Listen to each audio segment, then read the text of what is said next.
Mga boss, basahin natin to. Yung mga nagtatanong kung lalaban akong congressman sa 2028, ang baba naman ng pwestong yan. Hintayin nyo ako sa Senado. Tingnan natin kung kaya nyo ang pwersa namin ni Marcoleta. From Attorney Rowena Guanzon. Yun ang nakaka-exciting doon mga boss.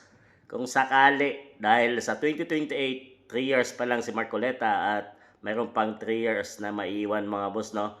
So kung tatakbo si Rowena Guanzon mga boss, iboboto nyo ba ang babaeng ito na isa sa mga umiingay, nagpapaingay at pumupuna ngayon sa social media tungkol sa mga anomalya na ginagawa ng PBBM administration.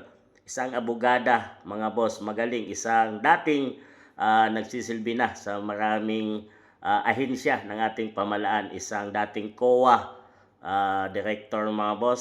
So marami na experience ito si Attorney Rowena Guanzon. Kung sakali ay mayroon na nga, may powerhouse na tayong dalawang magagaling na attorney na hindi nag-iingay sa oras ng mga anomalyang nangyayari.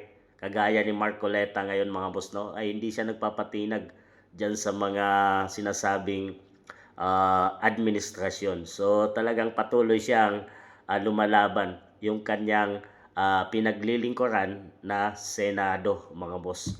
At ang taong bayan lang ang kanyang iniintindi. Isa din to si Rowena Guanzon na pupuna palagi sa mga maling ginagawa ng administrasyong PBBM. So kung sakali na tatakbo sa 2028 senatorial election itong si Attorney Rowena Guanzon, ay magtitiwala ba kayo dito mga boss?